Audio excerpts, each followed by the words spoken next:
Koliko je fajn, ker smo lahko spet zunaj. A ja, ne. Dobrodošli v še eni neki epizodi, z vami sem trenutno Jerry in v moji roki je Huawei P40 Pro. V današnji epizodi bova pogledala s Satom vse, kaj ponuja najnovejša linija mobitelov tehnološkega giganta Huawei. Hej, jaz sem tudi z vami, z mano pa je novi Huawei P40 Lite. Odgovorila bova na par vprašanj o napravah, kar pa najbolj zanima pa je v bistvu, kaj pomeni ta črka P v naslovu. A misliš, da nam bo ratalo tole takole nadaljavo? Ja, valjda. Unboxing obeh mobitelov je praktično identičen. Razlikuje se le to, da ima Pro priložen ovitek in pa slušalke za USB-C. Pro pride v črni, sivi in svetlikajoči se beli barvi, Lite pa v črni, zeleni in roza barvi. Vse podatke o telefonih najdete na Telekomovi e-trgovini v descriptionu. Lite ima 6,4-inčen ekran in pa rezolucijo 1080x2310. Celotne nove P40 zasedbe ima še vedno okoli največ bezelov in pa brade. Za razliko od svojega profesionalnega sovrstnika, Lite nima OLED ekrana, kar se pozna na primer v črnih barvah. Ampak kar zgubi v črnih, pridobi v vseh ostalih barvah. Ekran je svetel, barve so živahne, top. Poganega 4200 mAh baterija, kar vam definitivno zadostuje za cel dan uporabe. Ne samo to, kot smo že omenili, v škatli zraven dobite 40W charger, kar pomeni, da je baterija v 30 minutah približno na 70%. Ampak Lite ima nekaj, česar Pro nima, in to je headphone jack. Tako da vsi tisti, ki ste vložili nekaj denarja v neke kvalitetne slušalke na jack, se zdaj lahko končno vrnete k uživanju glasbe. Kar se tiče varnosti, napravo seveda lahko zavarujete z geslom, zavarujete z vzorcem, ampak Huawei P40 Lite vam ponuja tudi možnost Face Unlocka, ki deluje zelo hiter, ampak jaz sem se bolj navadil na fingerprint sensor, ki je skrit na stranskem gumbu. Ospredje P40 Pro telefona je v bistvu samo en ogromen ekran z enim malim nočem, skoraj nima robov v bistvu, experience, ki ga dobiš, je res dober.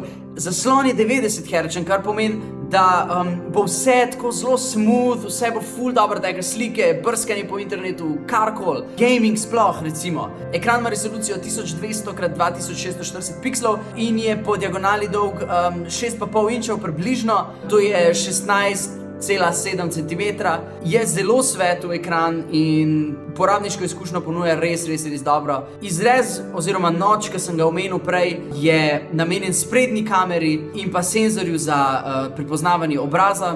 Zaradi tehnologije OLED se ta noč lepo zlije v ekran, še boljše, če imamo vklopljen temni način. Vsebuje neizmerno zmogljiv procesor Kirin 990, ki pač z ekranom skupaj omogoča res dobro gaming izkušnjo. Za dovolj prostora poskrbi, saj ima 256 GB notranjega pomnilnika. Senzor prstnih odtisov in pa Face ID sta zadolžena za varnost telefona. Za celodnevne avanture pa vam P40 Pro v bistvu ponuja 4200 mAh baterijo. Polni se lahko brezžično ali obratno brezžično.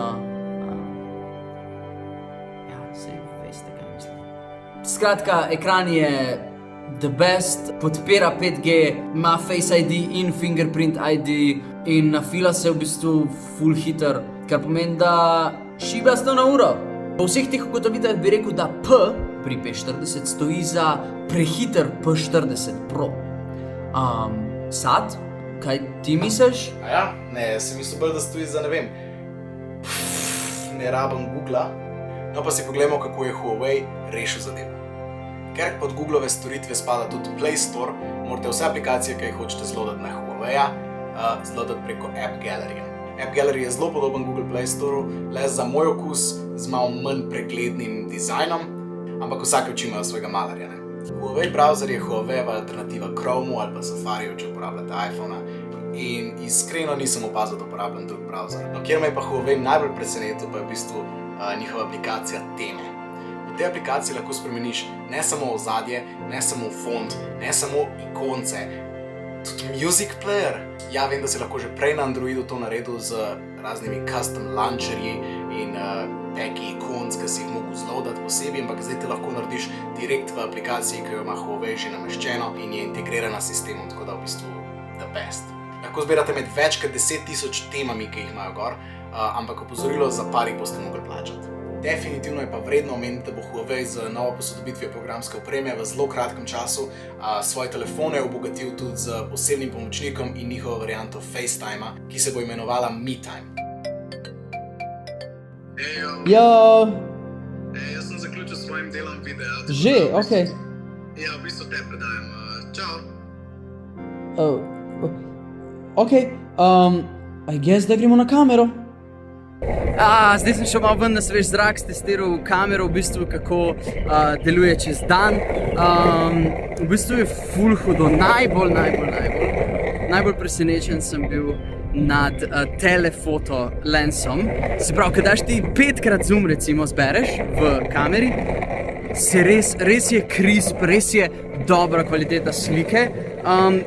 Plus wide leča je res nenormalna, huda je, lahko dobiš ogromne objekte, kot so recimo ta cerkev noter v kader in je res lepo.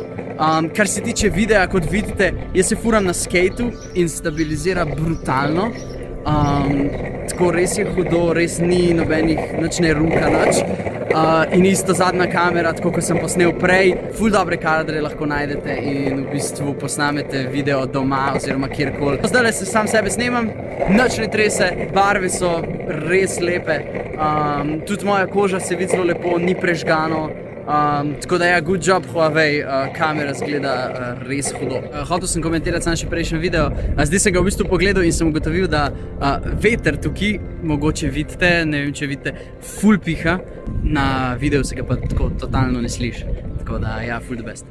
Da sprobamo pa to hudo funkcijo kamere na Huawei P40 in P40 Lite, rabimo pa zunaj temo, oziroma noter temo, kakorkoli lahko zagrnemo rolete in odpremo kamero, kliknemo na Light Painting. To je funkcija, ki v bistvu zajemanje svetlobe na fotoaparatu drži dlje časa, kar pomeni, da karkoli mi z lučmi naredimo, lahko narišemo in pustimo svetlobno sled, kateri lahko naredi res hude vzorce in res zanimive umetnine. Poleg vseh teh hudih light grafitov je pa možno s Huaweijem večer in večerne trenutke zelo lepo ujeti, ker ima možnost slikanja v temnejših prostorih, v temnejših okoljih. Karakoli slikamo takrat, se nam zdi ful bolj svetlo, manj šuma ima in fotografija v bistvu zgleda, kakor da ne bi bila sploh posneta v temi. Kokor na Proju, tudi na Lightu najdemo 4 kamere in sicer glavna 48 megapikslov, ultrawide 8 megapikslov, makro 2 megapiksla in pa senzor globine isto 2 megapiksla. In čeprav je Light kar konkreten downgrade od Proja, ohrani več ali manj vso funkcionalnost kamere. Na voljo imate Light Painting, ki ga je prej Jerry omenil, na voljo imate še vedno nočno fotografijo, na voljo imate še vedno profesionalen tab v kameri, za tiste, ki se malo bolj ukvarjate s fotografijo, to mogoče kaj pomeni. Še vedno imate slow motion, še vedno imate basically vse, kar boste rabili, no. Tako da top. Slike so čiste, barve so točne, sploh če vključite AI mode. Sliko predela, pogleda, dofila barve tam, kam morajo biti, dofila sence tam, kam morajo biti, počist robove in v glavnem slike izgledajo super. Edina stvar, ki me v bistvu rahlo moti, je video, zaradi tega, ker ne moreš snemati več kot 30 frame in v 1080 resoluciji. Skratka, kar se tiče kamere na splošno, kapo dol Huawei. V glavnem ugotovila sva, da ta P stoji za vse, kar so naštela. Če imate pa slučajno kakšno boljšo idejo, kaj bi lahko pomenil, komentirajte spodaj. Hvala Telekomu, ker podpira te naše videe in pa vse telefone lahko dobite v njihovi trgovini. Link je spodaj v descriptionu. Ne pozabite lajkati, komentirati in se vidimo naslednjič. Čau!